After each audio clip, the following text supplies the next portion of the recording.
Indonesia, salah satu negara yang menerapkan sistem hukum pluralisme atau sistem hukum ganda. Mengapa demikian? Karena Indonesia menerapkan 3 sistem hukum sekaligus. Yang pertama adalah sistem hukum barat atau yang lebih dikenal sebagai civil law, hukum adat atau living law, dan terakhir hukum Islam. Saya, Muhammad Ibrahim Hanif, beserta rekan-rekan sekelompok saya akan membantu menguraikan bagaimana ketiga sistem hukum tersebut berinteraksi. Untuk memahami interaksinya, kita harus mencari tahu terlebih dahulu mengenai apa itu hukum Islam. Mengapa demikian? Karena kita seringkali tertukar dari syariat, fikih, dan kanun. Padahal arti syariat itu sendiri merupakan wahyu yang murni. Sedangkan fikih merupakan hasil ijtihad manusia dan kanun adalah peraturan yang tertulis dalam hukum negara. Selain itu, sumber hukum Islam tidak hanya berasal dari Al-Quran dan hadis, melainkan terdapat ijtihad dan ijma'. Ataupun ada adat kebiasaan yang tidak bertentangan dengan agama. Oleh karena itu, hukum Islam dapat terlihat menjadi dinamis. Hukum Islam memiliki karakteristik uniknya tersendiri yang membedakannya dengan hukum-hukum yang lain. Yang pertama ialah robbani, yang kedua adalah komprehensif, lalu fleksibel, universal, berkeadilan, dan juga bertahap. Karakteristik inilah yang membedakan hukum Islam dari hukum-hukum yang lain yang berlaku di Indonesia. Hukum adat Living Law Indonesia. Hukum adat ialah hukum yang tidak tertulis, yang tumbuh dan berkembang di dalam masyarakat Indonesia, yang dipertahankan melalui keputusan-keputusan para hakim hukum adat. Sifat-sifatnya hukum adat yang pertama, tidak tertulis. Tradisi lisan diwariskan antar generasi. Dan yang kedua, komunal. Kepentingan bersama lebih utama dibanding individu. Dan yang ketiga, majmuk. Setiap suku punya hukum asalnya sendiri. Dan yang keempat, magis religius, terkait kepercayaan dan ritual lokal. Yang kelima, konkret, bersikap nyata dan visual, tidak abstrak.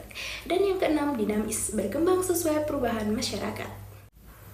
Selanjutnya, tujuan historis. Islam bertemu ada di Nusantara pada abad 7 Masehi. Islam masuk melalui jalur perdagangan Arab India.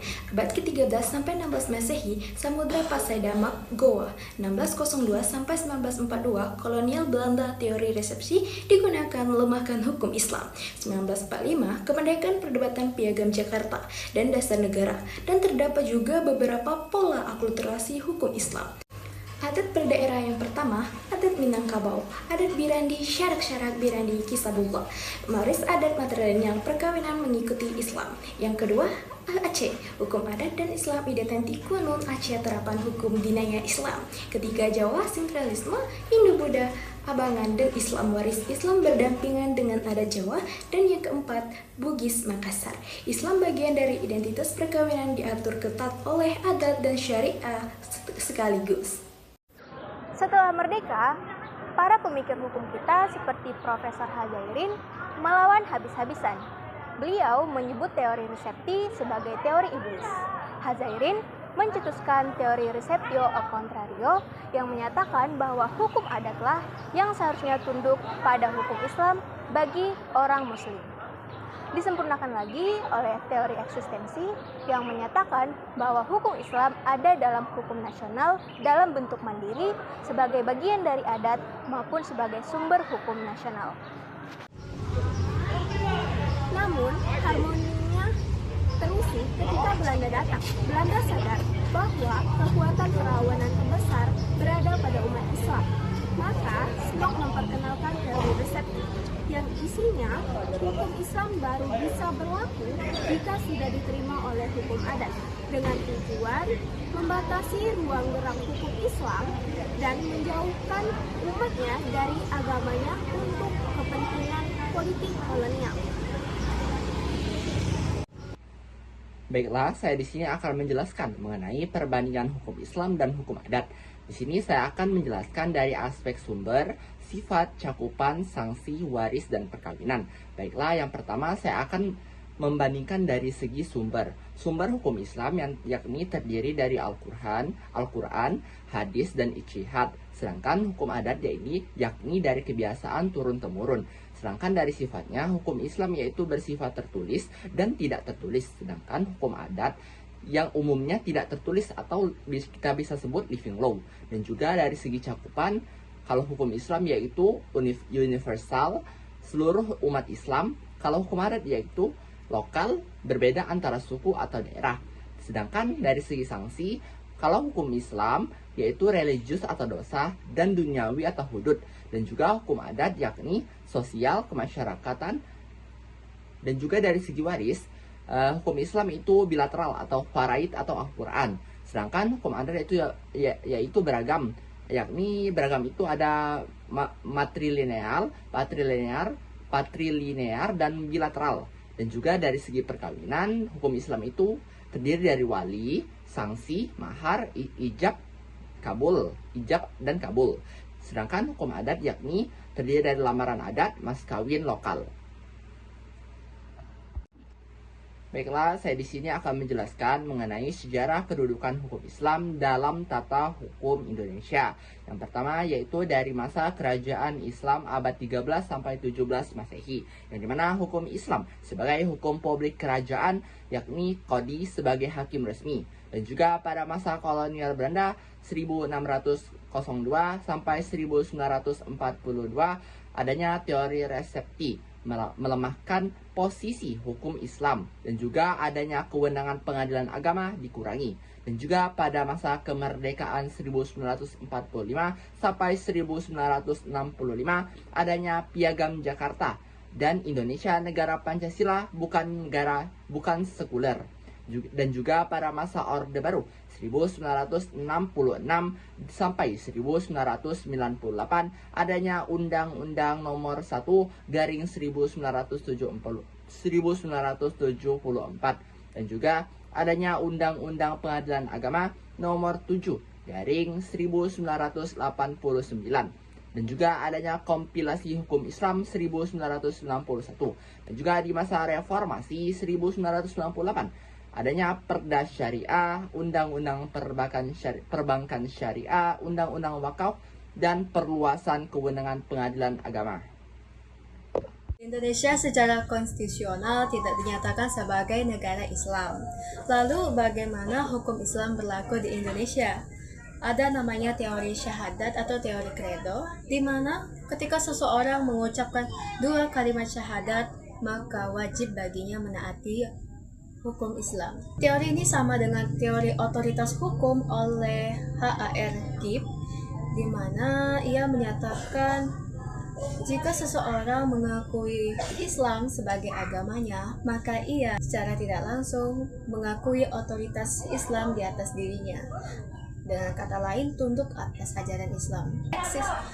Selain itu, ada namanya teori eksistensi yang dikemukakan oleh Ichiki Janto, menegaskan bahwa hukum Islam ada dalam hukum nasional. Jadi, hukum Islam tidak hanya sebagai hukum yang hidup atau hukum yang hidup dalam masyarakat, tetapi juga hukum formal. Di Indonesia ada banyak undang-undang yang mencantumkan hukum Islam atau bahkan menjadikan hukum Islam sebagai bahan utamanya. Pengadilan agama disebut sebagai ujung tombak penegakan hukum Islam karena menjadi lembaga yang menegakkan hukum Islam secara resmi di Indonesia. Dasar hukumnya adalah Undang-Undang Nomor 7 Tahun 1989 yang diperbarui menjadi Undang-Undang Nomor 3 Tahun 2006. Pengadilan agama menangani perkara umat Islam seperti perkawinan, perceraian, waris, hibah, wakaf, zakat, dan sedekah. Setelah tahun 2006, kewenangannya juga meluas ke bidang ekonomi syariah seperti sengketa bank dan asuransi syariah. Hal ini menunjukkan bahwa hukum Islam diterapkan tidak hanya dalam urusan keluarga saja, tetapi juga dalam bidang ekonomi melalui lembaga peradilan negara. Keempat kasus tersebut menunjukkan adanya benturan antara hukum adat, hukum Islam, dan hukum negara di Indonesia. Pada sengketa waris Minangkabau, terjadi perbedaan antara sistem adat matrilineal yang mewariskan harta kepada garis perempuan dengan hukum faraid Islam yang memiliki aturan pembagian tersendiri. Dalam kasus Perda Syariah, beberapa aturan daerah yang berbasis agama dianggap menimbulkan masalah ketika diterapkan juga kepada masyarakat non-muslim karena dapat bertentangan dengan kebebasan beragama dan prinsip kesetaraan. Sementara itu, pada perkawinan adat Batak, pernikahan yang dilakukan tanpa wali dan tanpa catatan resmi menimbulkan persoalan keabsahan menurut hukum Islam dan hukum negara. Selain itu, tradisi penggunaan harta warisan untuk kepentingan upacara adat adat sebelum dibagikan kepada ahli waris juga menimbulkan konflik dengan hukum faraid yang mengutamakan hak ahli waris. Dari berbagai kasus tersebut dapat dipahami bahwa hukum adat masih memiliki pengaruh yang kuat dalam kehidupan masyarakat, tetapi pelaksanaannya tetap harus memperhatikan hukum agama, konstitusi, dan prinsip keadilan agar tidak menimbulkan konflik di tengah masyarakat.